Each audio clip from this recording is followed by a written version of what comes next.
여러분 안녕하십니까, 진성호입니다. 윤석열 전 총장이 지난달 30일 입당하면서 지금 기존의 국민의힘 대선 주자들도 비상이 걸렸습니다. 자, 윤석열이 들어오면서 이제 윤석열을 추격하는 다른 대선 후보들의 발길이 그만큼 바빠졌기 때문입니다. 최재형 전 감사원장이 오늘 국민의힘에 지난 15일 입당한 뒤 처음으로 공개 행보에 나섰습니다. 최재형 전 원장이 찾은 곳은 이태원이었습니다. 자, 최재형 전 원장 얼마 전에도 문재인 정권의 이 소상공인 자영업자 정책에 대한 비판을 했습니다. 특히 최저임금제를 거론하면서 지역별로 차등화해야 한다는 정책 제안을 하기도 했습니다. 그러면서 힘든 그들, 바로 이 소상공인 자영업자들을 찾아서 이태원을 갔습니다. 오늘 최재형 전 원장을 만난 이태원 상인들은 상당히 중요한 발언들을 많이 했습니다. 어떤 분은 정부가 악마 같다고 했습니다. 그만큼 지금 대한민국의 이 자영업자들은 코로나19 직격탄을 맞고 고통에 신음하고 있는 것으로 보입니다. 오늘 최재형 전 원장 첫 번째 공개 현장 행보입니다. 앞으로 굉장히 바빠질 것 같다는 생각이 듭니다. 진성호의 직설 시작합니다. 방송에 앞서 아직 진성호 방송의 구독자가 아니신 분들은 붉은색 구독 버튼 눌러주십시오. 더 좋은 방송으로 보답하겠습니다.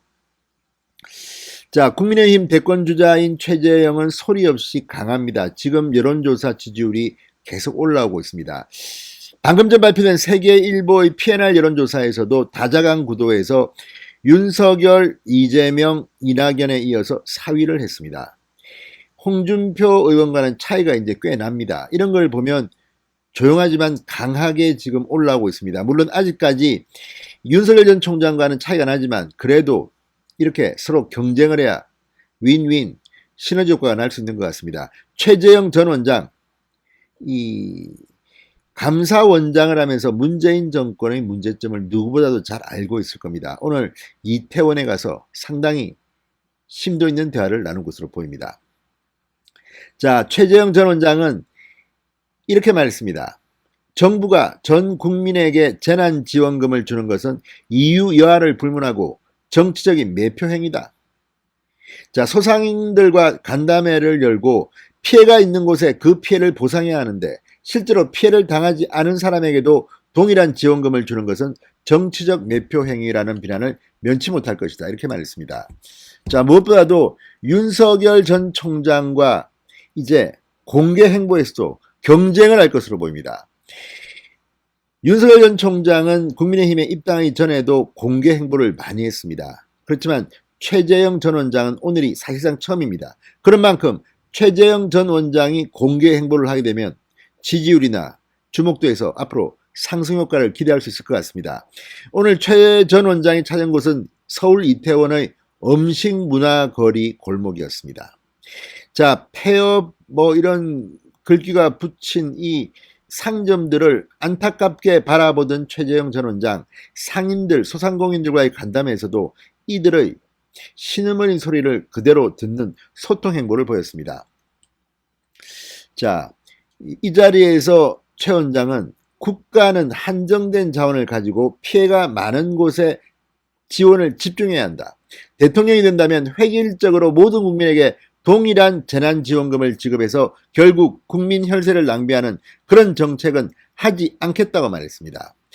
자, 국회가 지난달 24일 본회의에서 소득 하위 88% 국민에게 1인당 25만 원의 재난지원금을 지급하는 내용의 2차 추가 경정 예산안을 처리했습니다. 자, 여기에 대해서 최재형 전 원장은 계속해서 비판을 해왔습니다. 자, 최재형 전 원장은 업종별 탄력적 방역 수칙을 제안하며 정책적 대안을 내놓는데도 신경을 썼습니다. 각 업종별로 주된 영업시간대가 다르다. 그런데 획일적으로 시간을 정해 영업을 제한하는 것은 현실을 모르는 탁상행정이다. 실제 영업시간에 맞춰서 기본적인 영업활동이 가능하도록 탄력적으로 운영해야 한다고 정책 제안을 했습니다. 집합인원 제한 수칙에 대해서도 인원 제약을 완전히 다 푸는 것은 어렵겠지만 적어도 낮과 저녁 시간대 인원 제한을 달리하는 합리적 이유가 있어야 한다.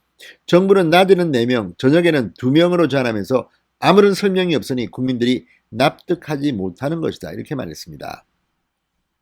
최재형 전 원장은 코로나 이 직격탄을 맞고 폐업한 이태원 골목 곳곳을 둘러봤습니다. 이태원 현장을 방문해보니 생각했던 것보다 자영업자들이 겪는 고통이 정말 심각하다고 말했습니다.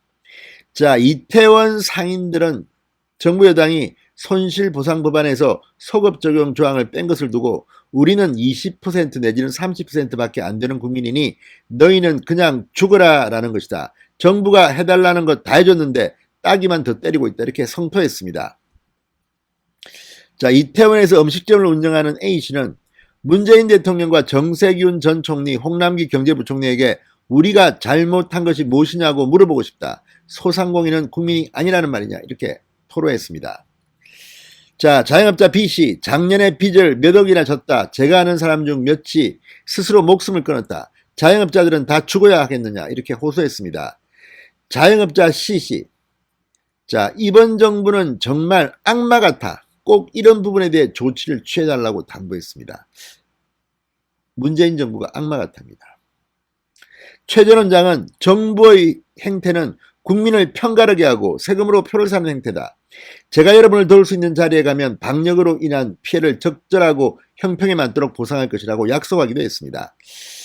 최재형 전 원장 더 많이 공개 행보를 하십시오. 국민들을 만나봐야지 그 말을 듣고 본인도 할 일이 무엇인지를 알게 되는 겁니다. 자, 그리고 오늘 최재형 전 원장은 오늘 유승민 전 의원이 MBN 인터뷰에서 이 최재형 전 원장과 윤석열 전 총장을 두고 신비주의 베일이 벗기 시작하면 지지율이 출렁일 것이다. 이렇게 말한 데 대해서 한마디 했습니다. 제가 신비의 베일을 쓴 적이 없는데 왜 그런 말씀을 하셨는지 모르겠다. 진성호의 직설이었습니다. 여러분 감사합니다.